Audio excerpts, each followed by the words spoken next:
कक्षा 8 गणित का अध्याय 11 कॉमर्शियल मैथमेटिक्स या वाणिज्य गणित पर आधारित है। और इस वाणिज्य गणित आधारित पाठ में हम लोग देख रहे हैं कि किस प्रकार से मिश्र धन ज्ञात किया जाता है, किस प्रकार से कंपाउंड इंटरेस्ट ज्ञात किया जाता है, चक्रवृद्धि ब्याज ज्ञात किया जाता है। यदि हमको मूलधन ज्ञात हो, हमको वार्षिक दर ज्ञात हो और समय ज्ञात हो, तो आज यहाँ पर देखेंगे कि साधारण ब्याज और चक्रवृद्धि ब्याज का यदि अंतर दिया गया हो तो किस प्रकार से हम मूलधन को ज्ञात कर पाते हैं। इससे संबंधित प्रश्न यहाँ पर लेंगे। तो प्रश्नावली या अभ्यास 11A का 14वां प्रश्न है, जिसमें कह रहा है कि यदि 2 वर्ष में रुपया 8,000 के चक्रवृद्धि ब्याज एवं साधारण ब्याज का अंतर रुपया 20 हो तो ब्याज की दर ज्ञात कीजिए और चक्रवृद्धि ब्याज वार्षिक देय है। तो सबसे पहले आपको जो बात याद रखना है, यहाँ पर 3 सामान्य सूत्र हैं। उन सामान्य सूत्रों को आपको याद रखना है। पहली बात कि साधारण ब्याज क्या होता है। साधारण ब्याज बराबर होता है मूलधन गुणे दर गुणे समय बटे 100 या PRT बटे 100 के। फिर यहाँ पर चक्रवृद्धि मिश्रधन को A से प्रदर्शित करते हैं। A बराबर होता है P इंटू 1 प्लस R बटे 100 रेज टू पावर n, जहाँ पर P मूलधन है, R यहाँ पर दर है, दर वार्षिक है और यहाँ पर n समय दिया गया है। फिर चक्रवृद्धि ब्याज क्या होता है। जो मिश्रधन हम निकालते हैं उस मिश्रधन में से मूलधन को जब हम घटा देते हैं तो हमको चक्रवृद्धि यहाँ पर ब्याज मिल जाता है।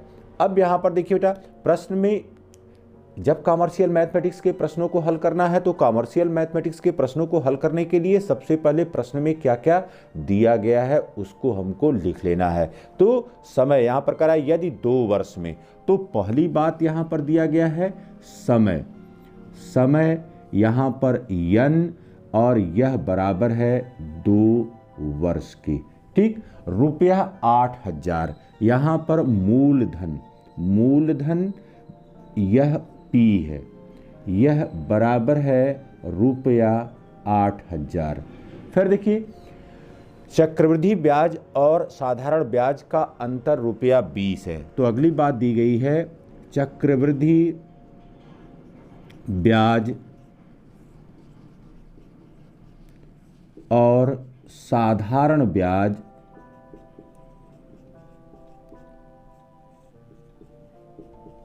का अंतर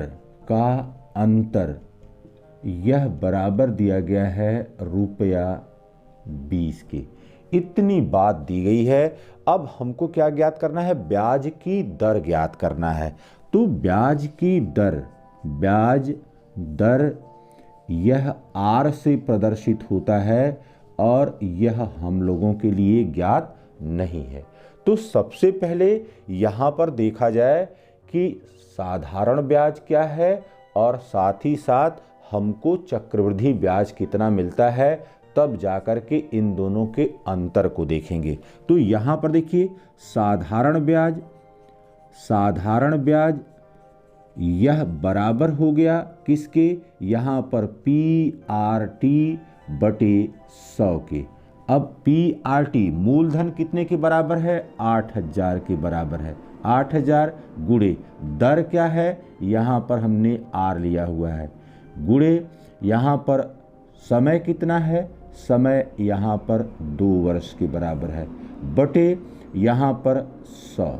अब देखिए बेटा, 0 से ऊपर से 2 जीरो कट गया और ये हो गया 80 का गुणा 2 में किया, ये हो गया 160 R के।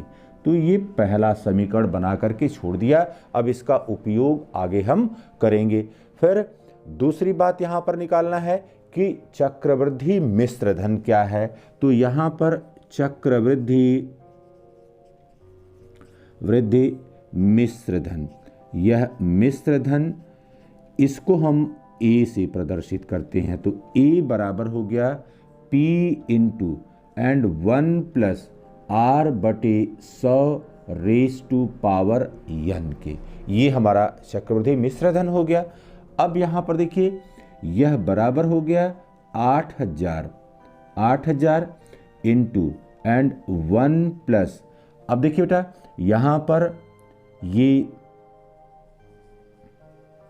r/100 and raise to power यहाँ पर 2 हो गया। r का मान हमको मालूम नहीं है और इसी r का मान हमको ज्ञात करना है, तो r जहाँ पर भी है उसको उसी प्रकार से लिखते हुए चलेंगे। अब यहाँ पर देखिए यह बराबर हो गया 8,000 इंटू, अब देखिए 100 एकम 100 प्लस r, तो ये हो गया 100 प्लस r बटे 100 रेज टू पावर 2 के।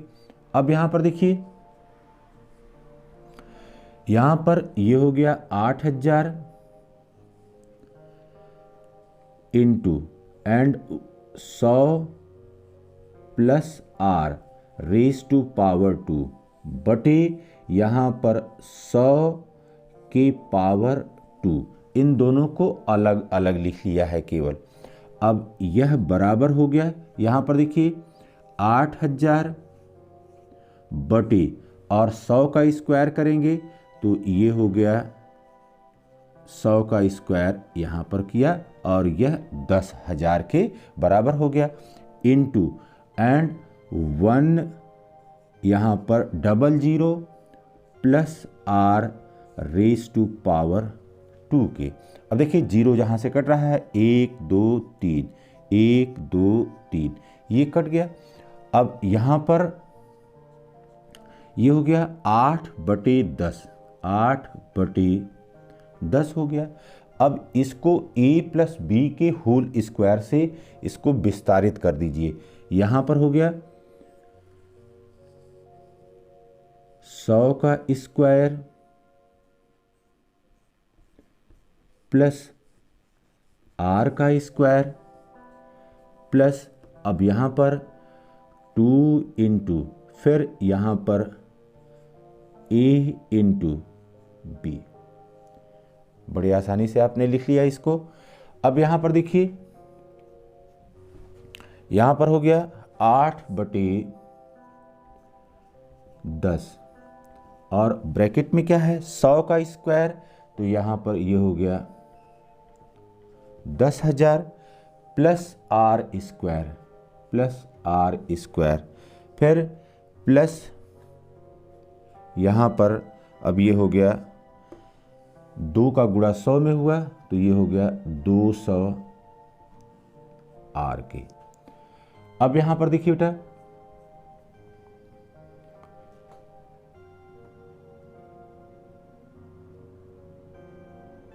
अब इसका गुणा कर दीजिए, यहाँ पर ये हो गया 8 फिर गुणे 10,000 बटे 10, ठीक, बटे 10 प्लस यहाँ पर हो गया 8 r स्क्वायर बटे 10, 8/10 का इस ब्रैकेट के समस्त पदों में गुणा कर रहे हैं, फिर प्लस यहाँ पर हो गया 8/10 गुणे 200 r। अब यहाँ पर देखिए ये 0 से 0 कट गया, यहाँ पर ये हो गया अब 8 गुणे 1000 तो ये हो गया 8000 प्लस यहाँ पर हो गया 8 r स्क्वायर बटे 10 के प्लस यहाँ पर 0 से यह 0 कट गया, ये हो गया 8 दूना 16 160 r के। तो ये इक्वेशन नंबर 2 हमारा हो गया। अब यहाँ पर देखिए कह रहा है कि चक्रवृद्धि ब्याज और साधारण ब्याज का अंतर, तो सबसे पहले हमको चक्रवृद्धि ब्याज निकालना है, इसलिए चक्रवृद्धि ब्याज यह बराबर हो गया मिश्र धन मिश्रधन माइनस मूलधन। समीकरण 2 में अब हमने निकाल लिया कि हमको चक्रवृद्धि मिश्रधन कितना मिल रहा है।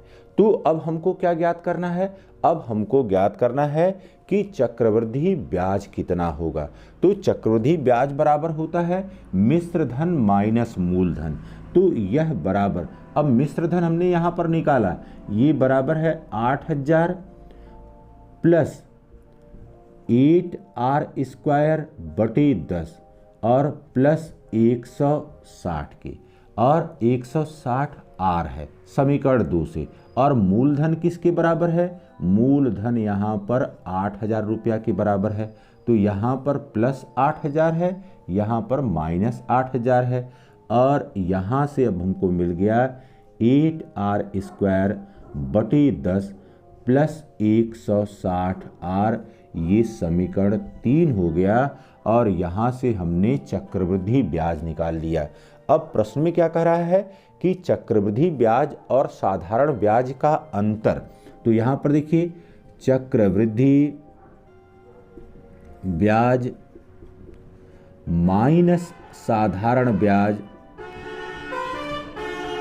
यह बराबर किसके है? यह बराबर है ₹20 के। चक्रवृद्धि ब्याज और साधारण ब्याज का अंतर ₹20 है। तो अब चक्रवृद्धि ब्याज के स्थान पर चक्रवृद्धि ब्याज रखिए, ये हो गया 8r² बटे 10 प्लस 160 r। और फिर यहाँ पर साधारण ब्याज कितना मिला है? 160 r की। तो 160 r की, और यह बराबर किसके है? 20 के है। और इसमें हमने उपयोग क्या किया? समीकरण 1 व समीकरण 3 से, समीकरण 3 से इन दोनों समीकरणों का उपयोग कर दिया। अब देखिए बेटा, यहाँ पर प्लस 160 r और माइनस 160 r कैंसिल हो गया। दिस इम्प्लाइज दैट, अब यहाँ पर क्या बचा?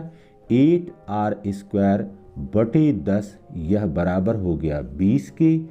दिस इम्प्लाइज दैट, अब यहाँ पर 8r² बराबर हो गया 20 गुणे 10 के, तिर्यक गुणा कर दिया, इसलिए r² बराबर हो गया 200। 20 गुणे 10 200 बटे यहाँ पर हो गया 8 के।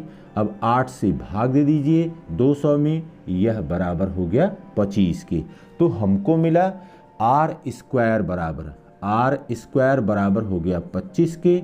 दिस इम्प्लाइज दैट r बराबर हो गया √25 के, और यह बराबर हो गया 5% वार्षिक। 5% वार्षिक यहाँ पर ब्याज दर मिली। तो अगर किसी प्रश्न में साधारण ब्याज और चक्रवृद्धि ब्याज का अंतर दिया गया है और आपसे मूलधन के बारे में पूछ रहा है या आपसे दर के बारे में पूछ रहा है, तो पहले साधारण ब्याज और चक्रवृद्धि ब्याज दोनों को अलग अलग निकाल लेते हैं और प्रश्न के अनुसार फिर अंतर लिखते हुए अज्ञात का मान ज्ञात करते हैं।